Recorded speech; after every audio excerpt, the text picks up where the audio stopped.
बिस्मिल्लाहिर्रहमानिर्रहीम। अस्सलाम वालेकुम। आज की इस वीडियो में मैं आपको अराइवल डे के बारे में बताऊंगा कि हमारा जो अराइवल डे था उस दिन हमने क्या क्या किया। बेसिकली जो ओवरव्यू था, मतलब 5 दिनों का, उस पर मैंने अलग से एक वीडियो बना ली है। इस वीडियो में मैं जस्ट आपको मतलब जो इम्पॉर्टेंट चीज़ें हैं, हम जौहर हाल में गए, हमने क्या क्या वहाँ पे किया, उसके बारे में बताऊंगा। अगर आपने वो वीडियो देखनी है तो डिस्क्रिप्शन में लिंक मौजूद है, वहाँ से आप जाकर देख सकते हैं। इस वीडियो के जो है मेन 2 पॉइंट हैं। नंबर 1 जो पहला पॉइंट है ये है कि हमने कौन कौन से फॉर्म फिल किए और कितने फॉर्म फिल किए। और दूसरा पॉइंट ये है कि हमें कितने ऐसे हमने लिखे अराइवल डे में और उनके टॉपिक क्या क्या हैं।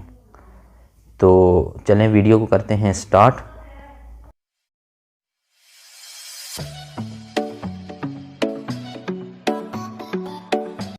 सबसे पहले हम जब मतलब खाना शाना खाने के बाद हम चले गए तकरीबन 2-2:30 बजे के करीब जौहर हाल में उन्होंने हमें बुलाया तो हम वहाँ पे चले गए।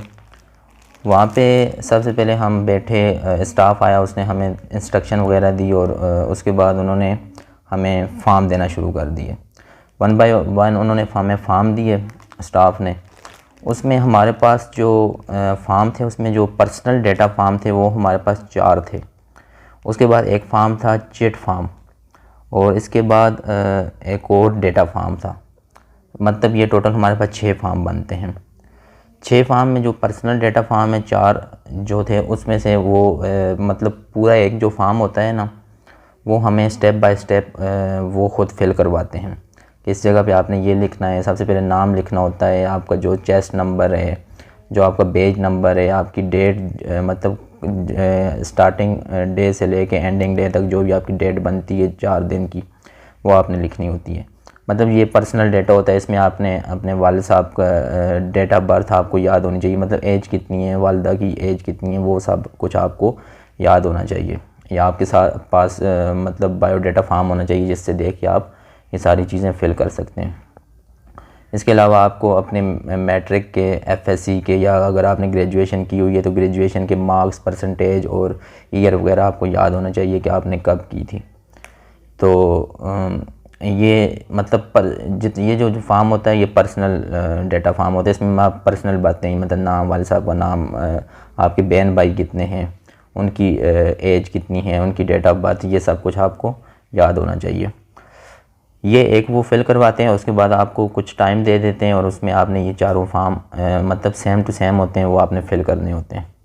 उसके बाद एक होता है चिट फार्म में ये होता है कि आपका इसमें भी मतलब जो आपने सामान जमा करवाया होता है ना, उसके बारे में थोड़ी सी डिटेल होती है। इसमें भी आपने मतलब नाम और एड्रेस, और इसके अलावा इसमें एक और होता है कि आपने मतलब जो आपको टीए दिया जाता है उसके बारे में आपने लिखना होता है कि आपने रेलवे से सफ़र किया या बस में आए और कहाँ से सफ़र किया। मतलब अगर आप रावलपिंडी के हैं या आप पेशावर के हैं तो आपने वहाँ पे अपना डिस्ट्रिक्ट लिखना होता है इस चिट फार्म में, और अपना नाम वगैरह लिखना होता है।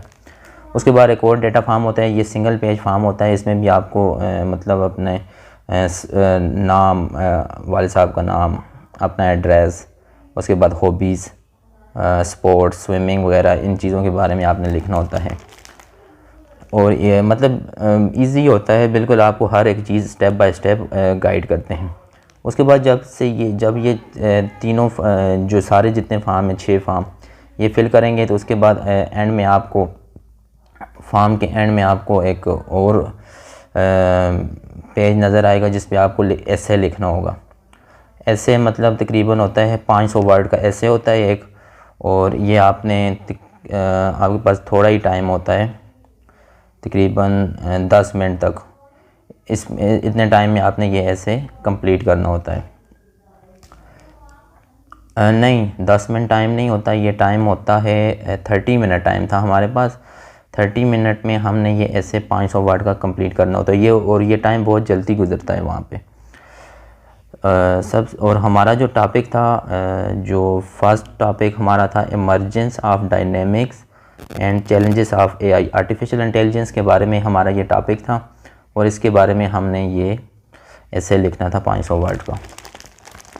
उसके बाद ये ऐसे लिखने के बाद जब हमारे 30 मिनट ख़त्म हो गए तो उसके बाद उन्होंने हमें स्टॉप राइटिंग कहा, तो हम सब ने मतलब लिखना बंद कर दिया। और उसके बाद जो रो में हम बैठे होते हैं तो वो मतलब कलेक्शन स्टार्ट हो जाती है फार्म की और वो जमा कर लेते हैं।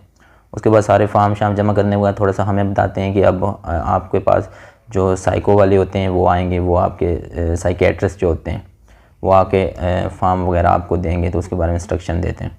वो जैसे ही जाते हैं उसके बाद साइकेट्रिस्ट आ जाते हैं और वो हमें ब्रीफ़ करते हैं, वेलकम करते हैं और हमें कुछ बातें ISSB के बारे में बताते हैं।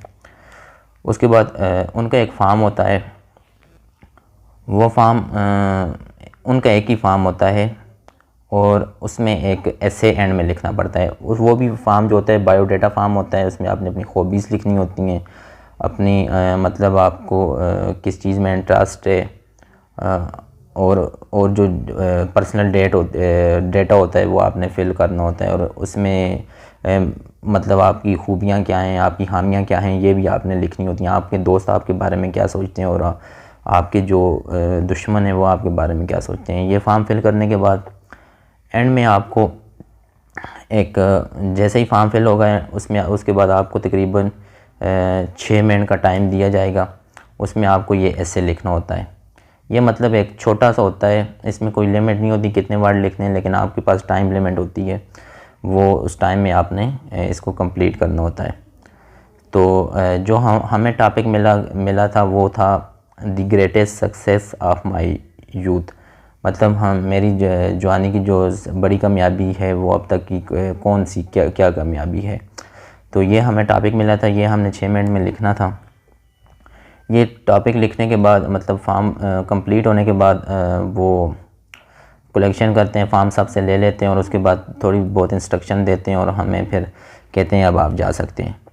उसके बाद जब आप बाहर निकलते हैं तो इशा का टाइम होता है। उसके बाद आप डिनर करते हैं और उसके बाद असेंबली हॉल में बुलाया जाता है और उसके बाद वही इंस्ट्रक्शन वगैरह दी जाती हैं मेन नेक्स्ट डे के बारे में। तो जो अराइवल डे था इसमें यही था, बस फॉर्म फिलिंग होती है और 2 ऐसे होते हैं, ये हमने करने होते हैं। तो इंशाल्लाह नेक्स्ट वीडियो में मैं आपको फ़र्स्ट डे के बारे में बताऊंगा कि फ़र्स्ट डे में हमारे पास कौन कौन से टेस्ट होते हैं। तो इस वीडियो में इतना ही। अल्लाह हाफ़िज़।